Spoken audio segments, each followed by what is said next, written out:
동수는 성실했다. 불필요한 말을 하지 않았고 자신의 일을 묵묵히 할 뿐이었다. 식사를 할 때도 혼자 다른 자리에 앉아 밥을 먹었다. 동수는 표정이 거의 없었다. 사람들도 그런 동수에게 별다른 관심은 두지 않았다. 일이 손에 익을 무렵 동수는 거래처에 납품을 나가기 시작했다. 거래처에 도착해서 동수는 트럭에서 물건을 내리고 있던 중 무심코 관리사무소 앞에서 납품 서류를 확인하던 직원의 얼굴을 보고 동수는 놀랐다. 그 직원은 수정이와 얼굴이 쌍둥이라고 할 만큼 닮아 있었다. 동수는 하던 일을 멈추고 그 여성을 뚫어져라 쳐다보았고 순간 정신을 차리고 보니 그 여인이 어색하다는 듯한 표정을 짓고 있었다. 동수는 헛기침을 몇 번 하고 다시 물건을 내리기 시작했다. 미영은 수량 이상 없네요. 라고 말하였고 동수는 알겠다라는 짧은 대답과 함께 다시 트럭에 타고 거래처를 빠져나왔다. 그것이 동수와 미영의 첫 만남이었다. 그 이후로도 두 사람은 몇 번 더 마주쳤다. 동수는 수정이와 닮았다는 이유만으로 미영에게 묘하게 친근감을 느끼고 있었으며 미영은 동수의 그 무표정한 사무적인 모습에 오히려 편안함을 느끼고 있었다. 그날은 납품 일정이 어긋난 날이었다. 미영은 평소보다 늦게 사무실을 나섰고 이미 어둠이 내려앉은 골목에 가로등은 몇 개 켜져 있을 뿐이었다. 미영의 발소리가 유난히 크게 울렸다. 대로변에서 골목길로 들어설 무렵 두 명의 남자가 미영의 앞을 막아섰다. 한눈에 봐도 좋은 의도로 미영을 막아선 것은 아니었다. 불량배는 미영의 손을 낚아채며 아가씨 이 시간에 혼자네? 우리랑 같이 놀지. 라고 하였고 미영은 순간 몸이 굳었다. 도망쳐야 한다는 생각은 들었지만 다리가 움직이지 않았다. 손이 떨리고 숨이 가빠졌다. 미영은 어린 시절의 트라우마로 인해 심장이 멎을 듯한 공포심을 느끼며 아주 작은 목소리로 불량배들에게 놔주세요. 라는 말을 마지막 숨을 사용하듯 내뱉었지만 불량배들은 미영을 보고 비웃으며 들은 채도 하지 않았다. 그 순간 거기서 뭐 하십니까? 낮고 단정한 목소리가 들렸다. 뒤돌아보니 동수가 서 있었다. 작업복을 입고 손에는 아직 납품 서류 봉투가 들려 있었다. 동수는 납품을 마치고 돌아가던 중 미처 전달하지 못한 서류가 있어 급하게 차를 돌려 다시 회사로 가던 중 미영을 발견하고 차에서 내려 미영을 부르려 다가오다가 남자 두 명이 미영을 막아서는 것을 보고 급하게 말을 건 참이었다. 불량배는 동수에게 그냥 가라며 미영을 끌고 갔다. 미영이 다급한 목소리로 도와주세요. 라고 비명을 질렀고 동수는 재빨리 달려가 미영을 불량배들에게서 빼냈다. 그 순간 동수에게 주먹이 날아왔다. 둔탁한 소리와 함께 동수의 몸이 벽으로 밀렸다.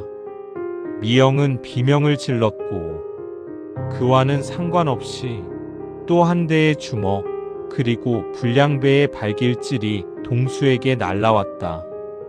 불량배 두 명은 동수에게 무참히 폭력을 휘둘렀다. 하지만 동수는 반격하지 않았다. 미영의 앞을 막고 팔로 얼굴만 감쌌을 뿐 막고만 있었다. 힘이 없어서가 아니었다. 수정이와의 일 이후 절대 힘을 사용하지 않겠다고 다짐하고 또 다짐했던 동수였다. 그리고 그렇게 막고 있는 동안 동수는 수정이에게 속죄하는 마음을 느끼고 있었다. 불량배들은 몇 번 더 발로 차더니 흥이 식었다는 듯 욕을 하고는 떠났다. 골목에 남겨진 것은 쓰러진 동수와 얼어붙은 미영이었다. 미영은 어릴 적 트라우마로 기절 직전이었지만 덩그러니 쓰러져 있는 동수에게 기어가듯이 가서 동수의 옆에 무릎을 꿇고 떨리는 손으로 그의 얼굴을 확인했다. 괜찮아요? 빨리 병원 가요. 동수는 숨을 고르며 평소와 같이 사무적인 말투로 대답했다. 괜찮습니다. 동수는 천천히 일어나며 미영에게 물었다. 다치신 곳은 없으십니까? 미영은 눈물 범벅이 된 채 울고만 있었다. 동수는 미영에게 집에 데려다 주겠다고 하였으나 미영은 온몸에 힘이 들어가지 않아 일어설 수조차 없었다. 미영은 동수의 부축으로 겨우 일어나 동수에게 의지한 채 집으로 갈 수 있었다. 그렇게 미영을 집까지 데려다 준 후 동수는 회사 기숙사로 돌아왔다.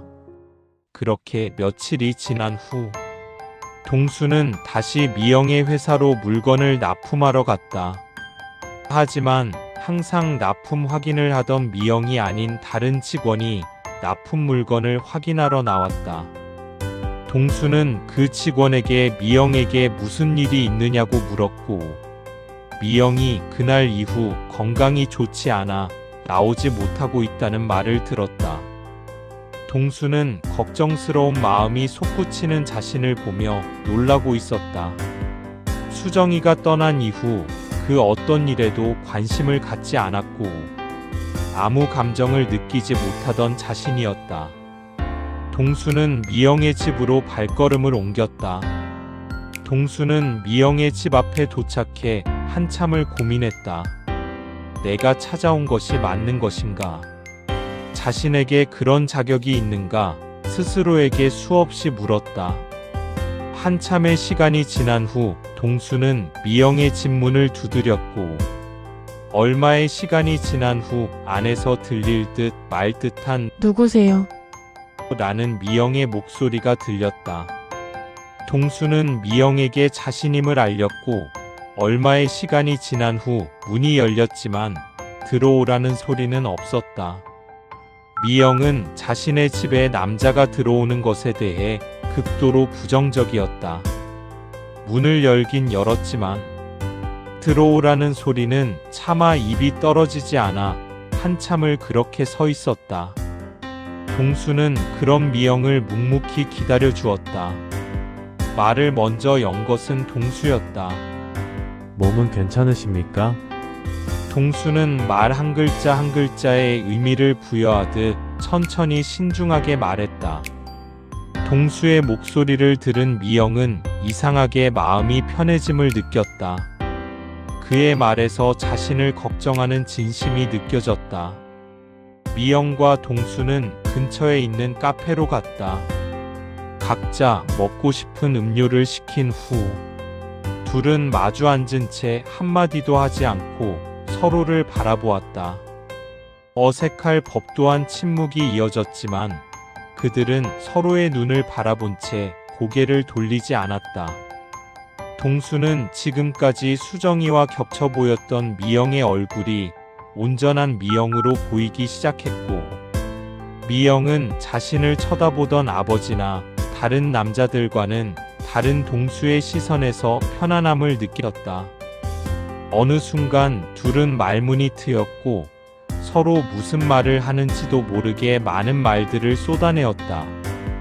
그렇게 둘은 만남을 시작하였고 미영의 트라우마가 발현돼 동수에게 모진 말을 할 때도 있었지만 동수는 묵묵히 미영의 옆에서 기다려 주었다.